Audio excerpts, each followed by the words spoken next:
kabar kalian hari ini? Baik. Baik. Alhamdulillah ya baik semua. Oke, sebelum kita memulai kegiatan kita pada hari ini, ada baiknya kita memulainya dengan berdoa terlebih dahulu agar hari ini kita melakukan kegiatan bisa berjalan dengan lancar dan juga berkah waktu yang diberikan. Marilah kita berdoa menurut agama dan keyakinan kita masing-masing. Berdoa dimulai. Berdoa selesai. Alhamdulillah. Sebelumnya Ibu ucapkan terima kasih kepada kalian yang sudah menyempatkan waktunya untuk menghadiri bimbingan kelompok pada hari ini. Nah, sebelumnya Ibu mau tanya nih, apakah kalian di sini sudah pernah mengikuti bimbingan kelompok sebelumnya? Belum ya? Oke, di sini Ibu akan menjelaskan. Jadi, bimbingan kelompok ini merupakan suatu layanan yang terdapat dalam bimbingan dan konseling, yang dimana dalam bimbingan kelompok ini terdapat 2 atau 10 orang yang melakukan sebuah interaksi, saling menyampaikan pendapat, menyampaikan saran, dan lain sebagainya. Dan di dalam bimbingan kelompok ini juga ada tujuannya agar teman-teman sekalian bisa melatih untuk berbicara di depan umum, dan juga teman-teman sekalian bisa mengutarakan pendapatnya. Nah, adapun dari bimbingan kelompok ini ada juga asas-asasnya, yaitu yang pertama ada asas keterbukaan, asas kesukarelaan, dan asas kerahasiaan. Asas kesukarelaan ini di mana teman-teman di sini sukarela untuk mengikuti bimbingan kelompok pada hari ini, tidak ada rasa terpaksa sama sekali. Nah, apakah teman-teman di sini sudah sukarela? Sudah, alhamdulillah, berarti sukarela ya, real, tidak ada keterpaksaan. Lalu kemudian ada asas keterbukaan. Nah, di mana di sini Ibu dan teman-teman sekalian ini saling terbuka dalam menyampaikan pendapatnya. Jadi tidak ada yang ditutup-tutupi. Lalu kemudian ada asas kerahasiaan. Nah, asas kerahasiaan ini teman-teman jika merasa itu hal pribadi dalam mengungkapkannya, kita wajib sama-sama menjaga rahasia kita. Jadi di sini dalam kelompok ini kita akan menjaga rahasia masing-masing, menutup rapat-rapat. Nah, itu tadi asas-asasnya. Kemudian ada manfaatnya juga dari bimbingan kelompok hari ini. Nah, bimbingan kelompok manfaatnya yaitu teman-teman bisa mendapat pengetahuan yang sebelumnya belum pernah didapat. Nah, teman-teman juga bisa melatih tampil di depan umum bersama teman-teman sekalian, dan juga pasti timbul sikap positif dalam diri teman-teman sekalian. Nah, sampai di sini mungkin ada yang ingin ditanyakan dulu? Sudah paham ya semuanya ya? Oke, Ibu lanjut. Jadi di dalam bimbingan kelompok ini juga ada beberapa tahapan, yaitu tahap pembentukan, tahap transisi, tahap kegiatan, dan tahap penutup. Nah, tahap pembentukan ini yang seperti kita lakukan saat ini, ada pembukaan, ada doa, ada salam, lalu kemudian ada tahap transisi, di mana tahap transisi ini adalah tahap peralihan menuju tahap kegiatan. Nah, di tahap kegiatan ini kita akan membahas mengenai materi yang sudah disiapkan pada hari ini. Lalu kemudian tahap pengakhiran, yaitu di mana diskusi hari ini telah berakhir. Nah, itu tadi beberapa tahapan dari bimbingan kelompok. Nah, sampai di sini paham ya? Paham. Oke. Oh iya, sebelumnya kita belum saling kenal ya semuanya ya. Nah, ada baiknya kita berkenalan dulu biar makin kenal. Nah, sebelumnya Ibu akan perkenalan diri dulu. Nama Ibu Dela Disantika Smudi, kalian bisa panggil Ibu Dela, Ibu Del, pokoknya senyaman kalian. Nah, itu tadi Ibu sudah perkenalan diri. Sekarang giliran kalian untuk perkenalan diri ya. Sebutkan namanya, kelasnya, alamat, dan hobinya apa. Dimulai dari sebelah kiri Ibu deh. Saya Dinda Putri Dewi, saya kelas 1 SMP, RT 026. Hobi saya bermain sepeda. Oke, Dinda ya namanya. Selanjutnya, Perkenalkan, nama saya Windy Ramadhani, kelas 1 SMP. Alamatnya RT 26 Penajam. Hobinya bermain sepeda. oke, selanjutnya. Perkenalkan, nama saya Sela Septianurangini, kelas 1 SMP, alamat Jalan Provinsi Kilo 2, hobi bermain bola. Oke, sudah semua saling kenal ya. Tadi Dinda ini namanya siapa? Sela. Ini Sela tadi namanya ini siapa? Ini Windy. Oke, sudah saling kenal ya berarti ya. Nah, Ibu harap setelah bimbingan kelompok ini selesai, kalian tetap saling say hello ya, biar tetap terjalin silaturahmi. Oke, jadi kita ini ke tahap peralihan ya sekarang. Nah, gimana teman-teman di sini sudah siap untuk mengikuti tahap kegiatan? Sudah siap semuanya? Siap. Oke, jadi di tahap kegiatan ini Ibu akan memakai teknik ekspositori. Yang Ibu angkat tema pada hari ini yaitu topiknya mengenal bakat dan minat. Nah, kenapa Ibu ambil mengenal bakat dan minat? Karena memang sesuai dengan kebutuhan teman-teman semua, bahwa banyak yang masih belum mengenal bakatnya apa, belum mengenal minatnya apa. Lalu tujuan Ibu mengangkat topik ini agar teman-teman sekalian bisa memahami apa yang sebenarnya apa sih sebenarnya itu minat, apa sebenarnya itu bakat. Nah, itu tadi suatu pengantar dari Ibu. Nah, tapi sebelumnya kita sebelum berlanjut ke tahap kegiatannya, Ibu mau ada games nih buat kalian. Pada mau games nggak? Oke, kita akan main games dulu ya sebelum ke tahap kegiatan biar kalian lebih semangat lagi. Nah, jadi perhatikan ya, gamesnya ini sangat mudah-mudah sulit, melatih konsentrasi.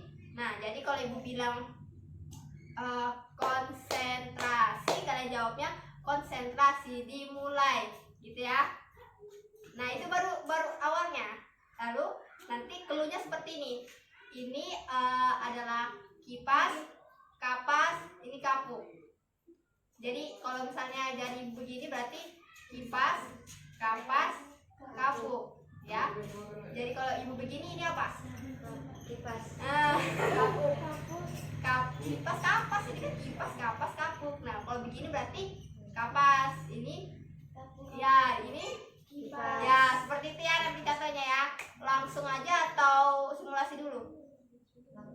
Langsung, oke, langsung ya. Ingat ya tadi ya, kalau Ibu bilang konsentrasi, kalian jawabnya konsentrasi, dimulai.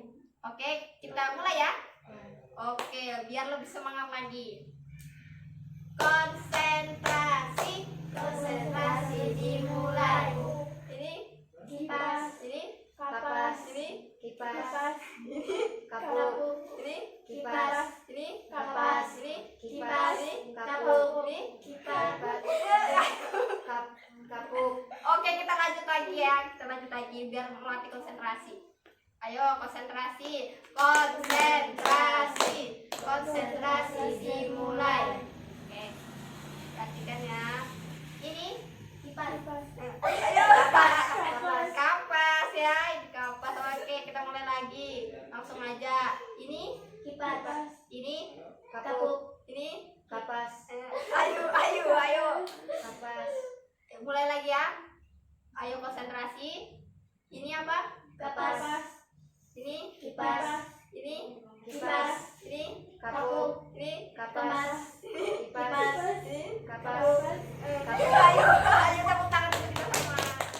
Oke, selanjutnya Ibu akan menayangkan sebuah tayangan video animasi yang Ibu berharap kalian bisa menyimak dan melihat ya. Kemudian nanti Ibu beralih ke media yang sudah disediakan yang ada di samping sini. Ada media like dan juga namanya Mipan ya. Mipan ya, mungkin familiar di telinga kalian. Oke, langsung saja Ibu akan menayangkan videonya. Nah, ini ada tayangan video animasi yang menjelaskan tentang bakat dan minat. Silakan kalian lihat dulu ya.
selanjutnya kita beralih ke media ke MIPAN. Ini Ibu beri nama MIPAN.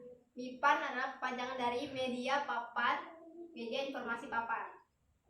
Nah, tadi kan teman-teman sudah melihat di tayangan video animasi bahwa ada bakat dan minat ya. Nah, ini merupakan contoh dari beberapa bakat ya.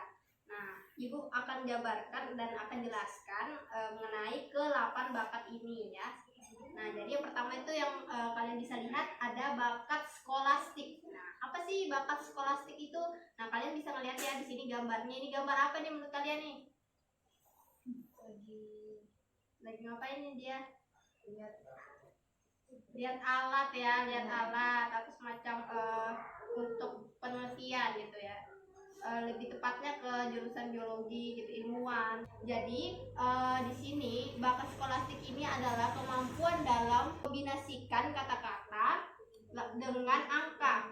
Nah, kemampuan menalar menggunakan mengurutkan, berpikir dalam pola sebab akibat, menciptakan hipotesis, pandangan hidupnya umumnya bersifat rasional. Nah, maksudnya di sini adalah jadi dia berpandangan bahwa bakat skolastik ini orang yang memiliki pandangan-pandangan yang masuk akal dan juga bisa mengkombinasikan kata-kata dengan angka. Nah, seperti contohnya ilmuwan, para ilmuwan itu yang melakukan sebuah penelitian, dia kan mengkombinasikan kata-kata dengan angka, mencampur adukan. Nah, itu dinamakan bakat skolastik. Nah, yang kemudian ada bakat yang kedua ada bakat numerik. Nah, numerik ini kalau misalnya disingkat lagi lebih jelasnya itu biar kalian paham itu seperti angka-angka. Nah, jadi kalian bisa lihat di sini gambarnya ada seorang laki-laki memegang kalkulator. Itu menunjukkan bahwa dari bakat numerik ini adalah seseorang yang mempunyai bakat menghitung, hitung-hitungan seperti matematika, ya kan, terus itu fisika, kimia dan lain sebagainya. Nah, itu tadi ciri-ciri dari bakat numerik. Lalu kemudian yang ketiga ada bakat verbal. Nah, di sini kalian bisa lihat ini banyak nih teman-temannya. Dia jadi bakat verbal ini yaitu merupakan kemampuan untuk mengartikan kata-kata. Atau lebih jelasnya bakat verbal ini bisa berkomunikasi dengan baik sama orang-orang di sekitarnya, sama teman-temannya, sama gurunya, sama keluarganya. Itu dari contoh dari bakat verbal ya. Lalu kemudian yang keempat ada bakat relasi ruang. Nah, di sini contohnya ada yang fotografer nih.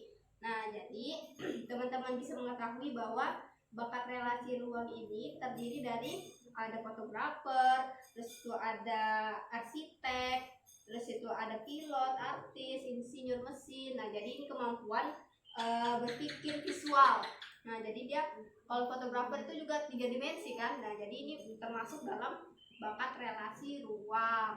Nah, kemudian ada, kita dulu deh, sampai di sini paham nggak dari 1 sampai 4? Mungkin ada yang mau ditanyakan? Tidak ada ya? Oke, kita lanjut. Jadi yang kelima ini ada bakat intelijensi. Nah, di sini gambarnya seorang perempuan lagi belajar nih ya kan, dia suka dengan belajar. Nah, jadi dia memiliki bakat intelijensi. Nah, kemampuan belajar secara umum yaitu merupakan kemampuan menangkap suatu pengertian atau memahami instruksi dasar suatu prinsip atau kemampuan menguraikan suatu pendapat dan membuat suatu keputusan. Jadi di sini dia memiliki bakat intelijensi, mampu memberikan suatu pengertian atau memahami pelajaran ya. Contohnya seperti itu. Misalnya kalian ada di sini nih yang suka atau mampu mengartikan sebuah pelajaran kalian tuh dengan cepat. Nah, ini bisa termasuk bakat intelijensi karena dia bisa memahami dan memahami suatu prinsip secara cepat. Lalu kemudian ada bakat mekanik nih. Nah, teman-teman sudah bisa lihat di sini juga ada beberapa mesin ya, alat-alat. Nah, di sini bakat mekanik ini adalah kemampuan memahami prinsip-prinsip umum yang berupa ilmu pengetahuan alam, tata kerja dalam perkakas sederhana, mesin dan peralatan lainnya. Nah, ini contohnya yang ada di bengkel-bengkel tuh. Misalnya teman-teman kalian tuh suka kan perbaiki mesin motor atau perbaiki mesin apapun itu berbau dengan hal yang seperti mekanik. Nah, lalu kemudian yang ketujuh ada bakat bahasa. Nah, ini contohnya seperti jurnalistik, terus itu apa lagi nih? Penyiaran, hukum. Nah, itu kalau bakat bahasa itu kan bisa pintar ngomong juga ya. Seperti kita lihat itu secara hukum itu para pembicaranya juga sangat bagus dalam menyampaikan bahasa-bahasanya. Jurnalistik juga dalam dia menyampaikan informasi bagus kan. Nah, itu bisa termasuk dalam bakat bahasa. Contoh-contohnya itu ada jurnalistik, penyiaran, hukum, pramuniaga, dan lain-lain. Lalu kemudian yang ke-8 ada bakat abstrak. Nah, bakat abstrak ini merupakan kemampuan dalam memecahkan masalah-masalah dengan menggunakan diagram. Nah, jadi ini contohnya dia lagi online nih, ada diagramnya di situ. Jadi dia memecahkan suatu masalah menggunakan diagram yang dia punya.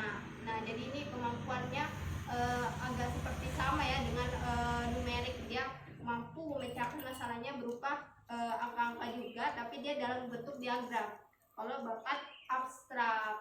Nah, begitu teman-teman. Jadi dari bakat 1 sampai bakat 8 ini adakah yang mau ditanyakan teman-teman semua? Tidak ada? Sudah paham semua dari macam-macam bakat ini?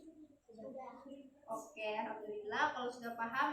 Lalu kita lanjut, ini bentar di sini. Lalu kita lanjut ke minat. Nah, apa sih minat itu menurut teman-teman semua? Ada yang tahu minat itu apa? Ada. Oh, jadi dijelaskan aja, minat ini adalah suatu ketertarikan kita atau gairah untuk bisa mengetahui lebih jauh lagi. Nah, contohnya teman-teman misalnya melihat guru teman-teman itu berpenampilan bagus kan, jadi itu menarik perhatian teman-teman semua untuk mengikuti mata pelajarannya. Contohnya seperti itu. Nah, lalu kemudian dalam minat ini juga seseorang itu bisa memiliki minat jika motivasinya tinggi. Nah, misalnya dia mau memiliki motivasi ingin bisa bahasa Inggris, misalnya gitu. Jadi dia cari tahu nih, kayak apa sih caranya supaya bisa bahasa Inggris. Dia cari tahu di Google, di YouTube, dan lain sebagainya. Nah, jadi gara-gara minatnya itu dia memiliki bakat. Jadi minat dan bakat ini saling berhubungan satu dengan yang lain. Nah, mungkin dari sini ada yang mau ditanyakan dulu teman-teman? Gak ada ya. Nah, selanjutnya namanya media like. Nah, di sini maksud ibu, teman-teman sekalian bisa nanti mengisi lembaran kertas ini, memilih dari ke-8 ini yang mana yang teman-teman paling sukai. Lalu kemudian teman-teman jelaskan alasan memilih antara bakat ini kenapa. Misalnya kalian pilih, misalnya Windy nih memilih bakat numerik. Nah, karena dia alasannya menyukai hal-hal yang berbau dengan angka-angka, misalnya gitu, atau suka menghitung. Nah, itu misalkan ya. Nah, nanti kalian tulis di kertas ini ya, terus digulung-gulung lagi, terus dikasih masuk kembali. Nah, selanjutnya habis kalian mengisi, lalu kalian menaruh kembali, terus kalian bisa mengundi di sini siapa yang duluan akan menyampaikan ya. Kalian ambil nanti ini setelah mengisi ini. Bisa dimengerti semuanya? Bisa. Oke, ibu bagikan ya. Ini.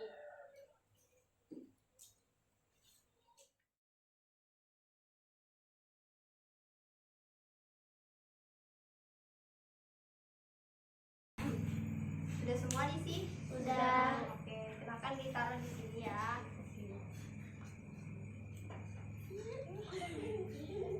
Oke, nah sekarang kalian kan sudah mengisi di lembar kertas yang tadi sudah ibu bagikan.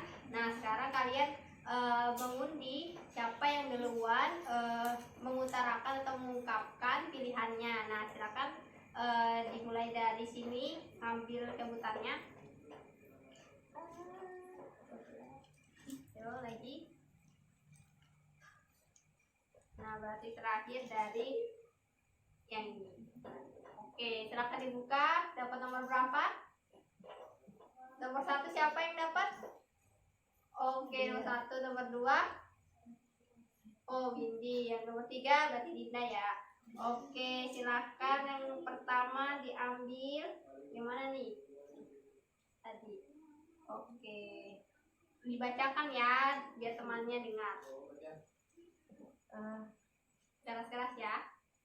Bakat saya ada di bakat mekanik karena saya suka melihat baiking motor gitu, bongkar-bongkar. Terus? Oh, jadi tadi teman kalian yang bernama Sela mempunyai atau suka bakat di bagian bakat mekanik. Kayak ini berarti ya di bagian ke-6. Nah, karena apa tadi alasannya, Sela?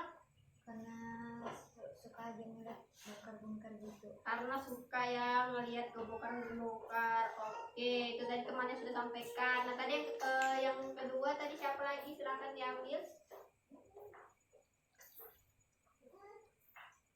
Dibacakan. Bakat saya verbal. Verbal. Oke. Nomor 3. Alasannya?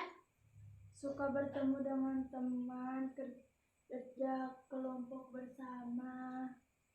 Oke. Oh, jadi tadi Windy ya namanya ya.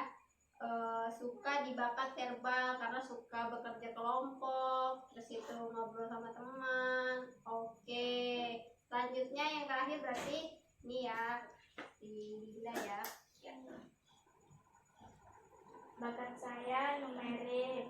Alasannya karena lebih suka angka atau menghitung matematika. Oke, jadi Dinda suka di bakat numerik ya, karena suka berhitung dan suka matematika. Wah, luar biasa ya teman-teman semua telah mengetahui apa-apa saja yang telah disukai. Nah, jadi tadi sudah menyampaikan ya semuanya. Tadi dari Sela mempunyai bakat mekanik, Windy mempunyai bakat verbal, dan juga tadi si Dinda memiliki bakat numerik. Nah, jadi kita bahas ya. Jadi teman-teman perlu diketahui bahwasanya yang memiliki bakat-bakat yang ibu sudah terterakan ini adalah orang-orang tertentu saja, karena ini merupakan ciri-ciri bakat atau contoh bakat khusus yang dimiliki oleh sekelompok orang saja. Nah, kalau bakat umum itu kan semua orang itu bisa. Contohnya misalnya menyanyi, semua orang itu bisa menyanyi, tapi tidak semua orang bisa bagus suaranya saat bernyanyi. Nah, itu suatu contoh yang kecil. Nah, tadi dari bakat numerik misalnya, nah itu berarti si Dinda sudah mengetahui hal-hal yang disukainya. Seperti tadi Dinda sudah mengatakan bahwa dia suka matematika, ternyata berarti sudah ada tumbuh dalam diri Dinda bahwa dia ada keinginan untuk meneruskan atau mengembangkan bakat numeriknya, tinggal dilatih-latih saja. Lalu kemudian tadi dari Windy yang memiliki bakat verbal, yang suka berbicara terhadap teman-temannya, ngobrol. Nah, itu perlu ditingkatkan kembali agar bakatnya bisa terus berkembang. Nah, lalu kemudian tadi dari Sela ada bakat mekanik yang dia suka. Nah, jarang sekali ya perempuan itu suka berbaur dengan mesin-mesin itu. Nah, jadi memang orang-orang tertentu saja dan orang-orang pilihan saja yang memiliki bakat-bakat khusus ini. Dan kita sebagai manusia ini unik, jadi kita bisa memiliki apa-apa saja yang termasuk dalam bakat-bakat yang tertera dalam contoh ini. Nah, sampai di sini mungkin teman-teman ada yang ingin ditanyakan dulu? Tidak ada ya, berarti ngerti semua ya? Ya. Oke, baiklah. Jadi sebelum ibu simpulkan, ibu mau tanya dulu kepada teman-teman sekalian, apakah bimbingan kelompok hari ini menyenangkan? Menyenangkan. Apakah bimbingan kelompok hari ini menarik? Menarik. Dan apakah menurut teman-teman sekalian bimbingan kelompok hari ini bisa bermanfaat untuk kalian? Bisa. Bisa ya. Oke.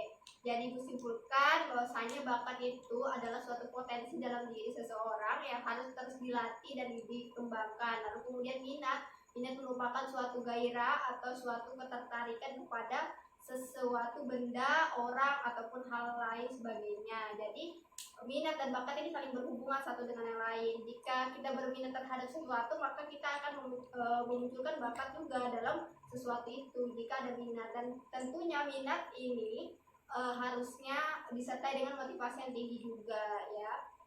Mungkin itu saja yang bisa ibu dapat sampaikan. Terima kasih atas waktunya teman-teman sekalian.